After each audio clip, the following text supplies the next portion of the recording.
Assalamualaikum warahmatullahi wabarakatuh. Tabung Wakaf Umat Official. Jangan lupa subscribe, like, and share.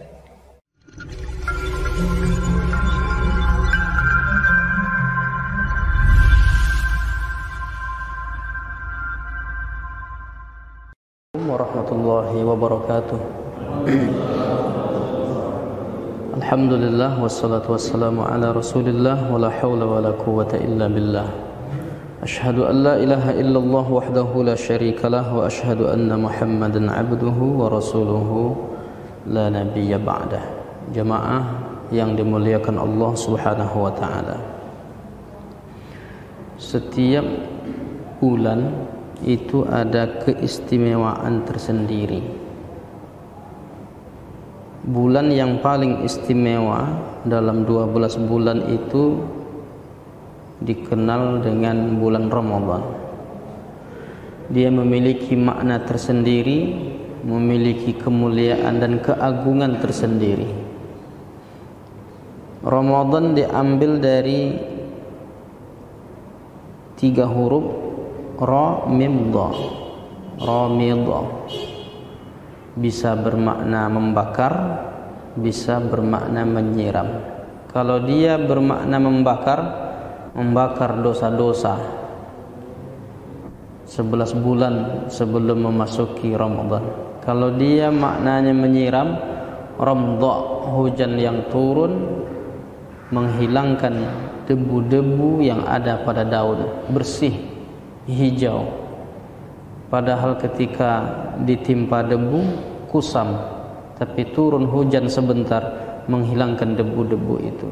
Maka menghilangkan kotoran, membersihkan dari dosa, itulah makna filosofis dari Ramadan.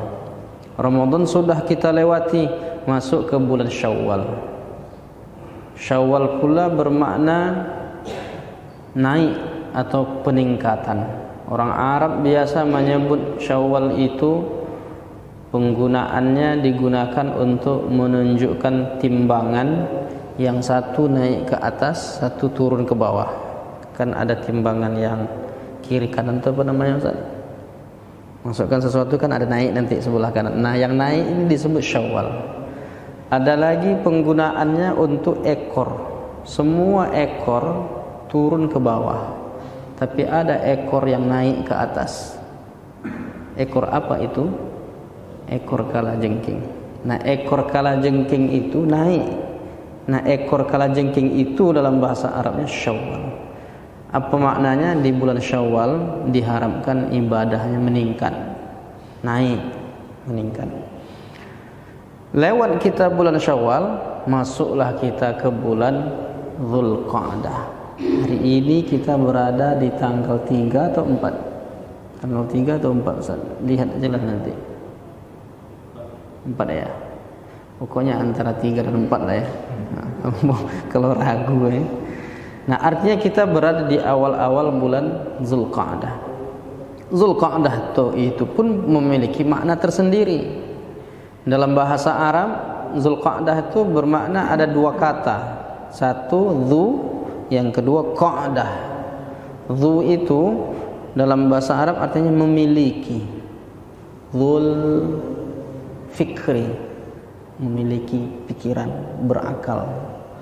Dzul khairi, memiliki kebaikan. Itu bukan karena kebetulan nama saya Khair, Dzul khairi gitu kan. Dzul qarnain, memiliki 2 tanduk. Qarnun 1 tanduk, qarnaini 2 tanduk. Maksudnya memiliki kekuasaan timur dan barat. Berkuasa dia. Pemimpin. Jadi orang memberi nama anak Dzulqarnain itu maksudnya berharap anaknya jadi pemimpin. Ada lagi setelah Dzulqa'dah ini Dzulhijjah. Dzul atau Dzul artinya memiliki, Hijjah haji. Memiliki ibadah haji. Terdapat ibadah haji di dalamnya. Maka bulan itu disebut Dzulhijjah. Nah, hari ini kita berada di bulan Dzulqa'dah. Qa'dah itu berasal dari kata qa'ada, yaq'udu, artinya duduk. sehingga tempat duduk bahasa Arabnya maq'adun, dari kata qa'ada. Biasanya yang berawalan ma itu maksudnya tempat. Sama dengan sajadah, sujud. Kalau dikasih ma di pangkal, masjid, tempat sujud. Qa'ada, duduk. Maq'ad, tempat duduk.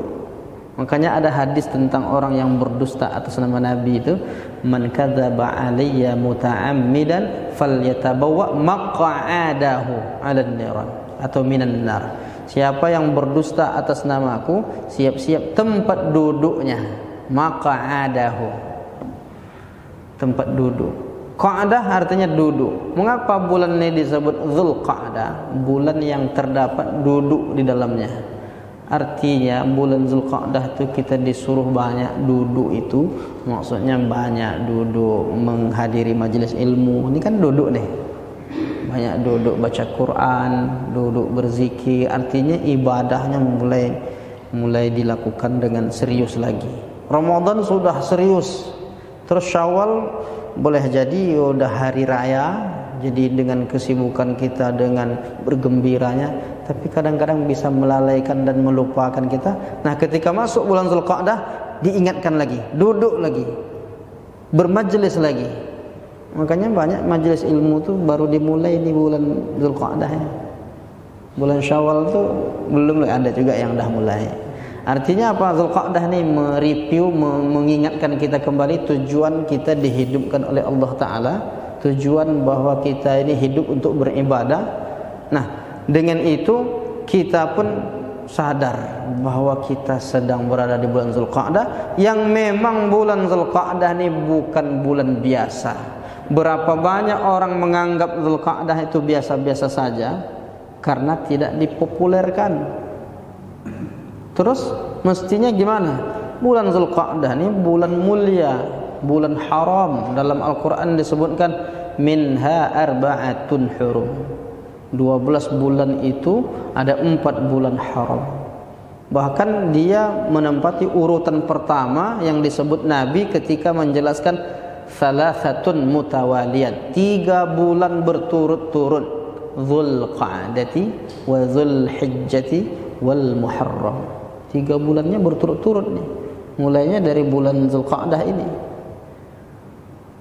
Betapa mulianya bulan Dzulqa'dah ini, disuruh kita banyak melakukan amal soleh, dan diantaranya inilah yang kita lakukan pada siang hari ini, duduk bermajelis ilmu. Tetapi makna Dzulqa'dah dari sisi bahasa dan aspek sejarahnya, dulu orang-orang jahiliyah ketika masuk bulan Dzulqa'dah mereka tidak berperang, tidak boleh melakukan pertumpahan darah, yang walaupun itu sudah menjadi kebiasaan mereka. Hobi, kecenderungan, adu suku, konflik terjadi gara-gara perbatasan, gara-gara pernikahan, itu terjadi peperangan. Nah, tetapi kalau masuk bulan Dzulqa'dah, kalau ada niat rencana mau berperang, ditahan dulu, sabar. Kenapa? Ini bulan haram, bulan yang dimuliakan, bulan yang diagungkan. Kenapa mereka memiliki keyakinan menghormati bulan Dzulqa'dah? Sisa-sisa ajaran Nabi Ibrahim alaihissalam. Dan di samping itu, kenapa bulan Dzulqa'dah ini sudah gencatan senjata, tidak boleh berperang, tidak boleh caci maki, sumpah serapah, pukul, memukul, menganiaya, menzalimi. Kenapa tak boleh?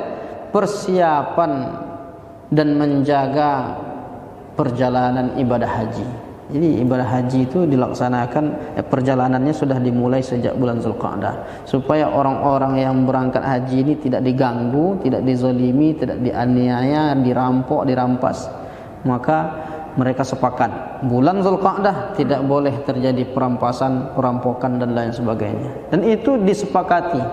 Andai ada satu orang melanggar, ketahuan itu salah satu dari suku kabilah yang ada di Arab. Seluruh suku-suku dan kabilah Arab itu menghinakan satu suku itu. Makanya mereka sangat hati-hati ketika berada di bulan Dzulqa'dah. Lalu umat Islam bagaimana? Kalau orang jahiliyah saja dia hati-hati di bulan Zulqa'dah, menahan lisannya dari ucapan tak baik, menahan dirinya, maka bagaimana dengan umat Islam? Mestinya umat Islam lebih kuat lagi kehati-hatiannya. Makanya ayat itu menyebutkan tentang tidak boleh berbuat zalim, fala tazlimu fihinna anfusakum. Janganlah kalian menzalimi diri kalian. Baik zalim terhadap diri karena kita berbuat dosa itu hakikatnya menzalimi diri, atau zalim terhadap orang lain. Tidak boleh dilakukan. Mengapa? Apa maksudnya tak boleh berbuat zalim di bulan yang 4? Kata Imam Ibnu Katsir, dosa yang ditimbulkan dari orang yang melakukan perbuatan tak baik di bulan haram dilipat gandakan oleh Allah Ta'ala. 3 hari yang lalu, masih bulan Syawal, 1 perbuatan dosa kita, ya 1 nilainya. Tapi hari ini berbuat dosa kita, walaupun dosa kecil, besar dalam pandangan Allah dan dilipat gandakan. Makanya bulan Zulqa'dah ini seharusnya kita hati-hatinya tingkat tinggi. Hati-hati berbicara, hati-hati bersikap, bertingkah laku, berbuat. Termasuklah buat status.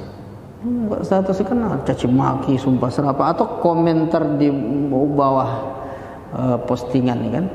Kadang-kadang itu bisa menimbulkan dosa yang itu bisa besar dosanya, walaupun cuma sekedar komen.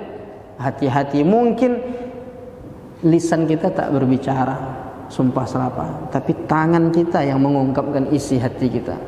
Padahal 2 ini dipertanggungjawabkan. Orang Islam tuh lihatnya dari mana yang dilihat? Tangan dan lisannya, kata Nabi.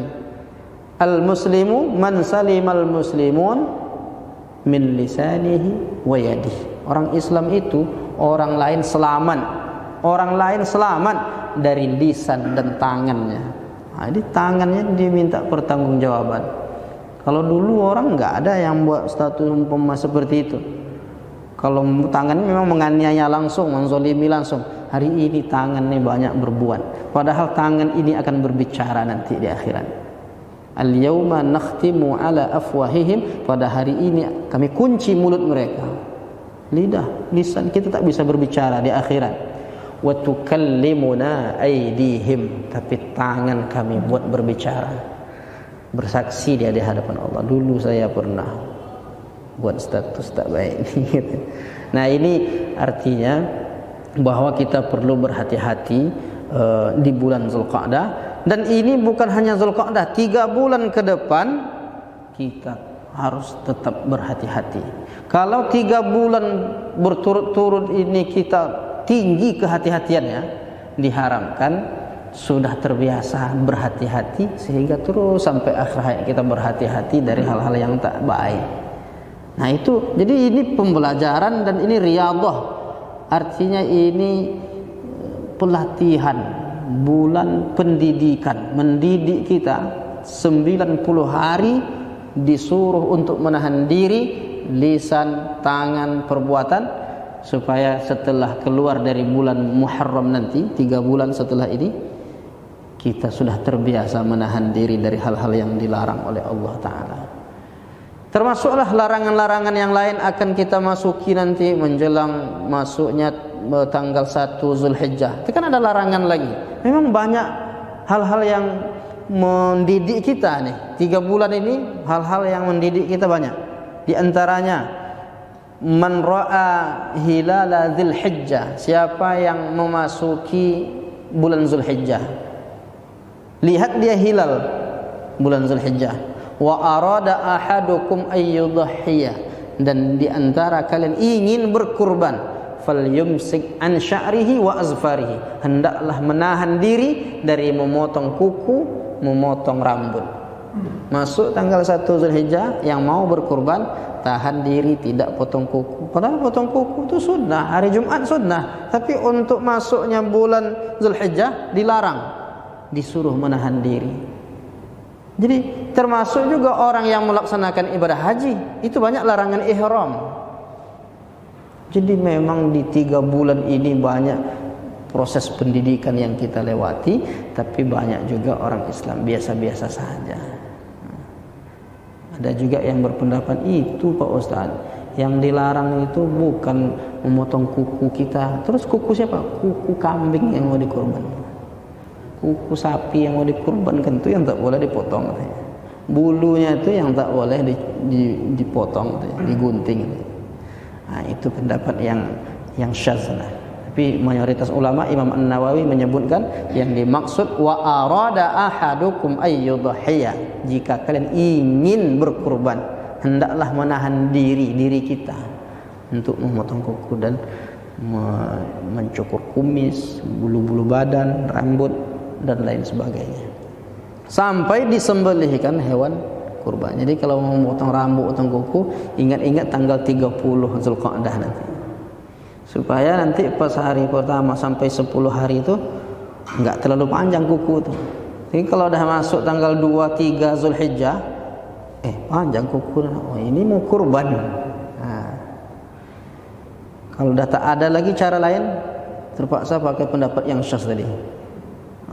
Yang dilarang itu kan bukan kuku saya, kuku kambing. Jadi orang bisa beralasan dengan pendapat yang ada. Jamaah yang dimuliakan Allah Ta'ala, dulu orang-orang masyarakat kita mungkin tidak populer melaksanakan i'tikaf. Iya enggak Pak? Tahun-tahun sebelum 2000-an kan enggak populer. I'tikaf itu ada, tapi ya i'tikaf sekedarnya. Tapi kita setelah tahun 2000-an ini i'tikaf dikondisikan, dibimbing. Terus orang menjadi tahu 10 terakhir Ramadan itu i'tikaf, bahkan dibuat sebulan sekali di sebahagian masjid begitu. Nah, itu karena dipopulerkan. Hari ini orang mungkin tak populer menahan diri di bulan Zulqa'dah. Itu enggak populer. Siapa yang mempopulerkan ini? Kita yang ngaji-ngaji inilah. Jadi kita ngaji ini mengajak diri kita dan mengajak orang lain. Kalau terinspirasi orang lain dari ajakan kita, mungkin ada orang yang biasa-biasa saja, masih juga sumpah serapah, caci maki di bulan Zulqa'dah, tapi karena kita ngaji dan tahu, kita ingatkan, bahaya loh. Antum kalau bicara seperti ini di bulan ini, dosanya jadi banyak ini. Walaupun antum sebut ini seperti dosa kecil, tapi tidak, ini bulan haram. Kita populerkan, maka jadilah duta-duta penyebar ajaran Islam, sehingga orang sadar masuk bulan haram, tingkat hati tinggi, kemudian upaya dia untuk melakukan amal soleh pun meningkat. Nah, kalau itu dapat kita lakukan, masuk kepada kategori man dalla ala khairin falahu ajru mithlihi. Siapa yang menunjukkan kebaikan kepada seseorang, diamalkannya, maka ketika dia amalkan, kita pun dapat transferannya, pahalanya. Man sanna fil islami sunnatan hasanatan, siapa yang mengamalkan sunnah yang baik, terinspirasi orang lain dengan kita karena kita mengamalkan dan karena kita sampaikan itu, falahu ajruha wa ajru man amila biha, maka dia mendapatkan pahalanya dan mendapatkan pahala karena saudaranya mengamalkan apa yang dia lakukan, apa yang dia sampaikan, karena terinspirasi karena ucapan dan perbuatannya itu. Jadi banyak amalan-amalan yang bisa kita lakukan di bulan Zulqa'dah ini. Buatlah segala sesuatu yang baik-baik, dia akan berlipat ganda pahalanya. Kalau hari-hari lain, bulan Syawal kemarin 1 kebaikan 10 pahalanya. Hari ini berbuat kebaikan berlipat-lipat ganda pahalanya. Cuma kita tak tahu berapanya. Yang pasti wallahu yudha'ifu liman yasha. Allah lipat gandakan sekehendaknya. Maka kesempatan kita untuk beramal soleh sejak kita memasuki bulan Zulqa'dah ini masih luas. Teruslah isi hari-hari kita ke depan, 3 bulan ke depan ini, beramal soleh dengan maksimal dan menahan diri dari hal-hal yang dilarang oleh Allah Ta'ala. Itulah kajian singkat kita pada siang hari ini. Mudah-mudahan bermanfaat. Cukup saya. Kita cukupkan. Subhanakallahumma wa bihamdika asyhadu an la ilaha illa anta astaghfiruka wa atubu ilaik. Wassalamualaikum warahmatullahi wabarakatuh.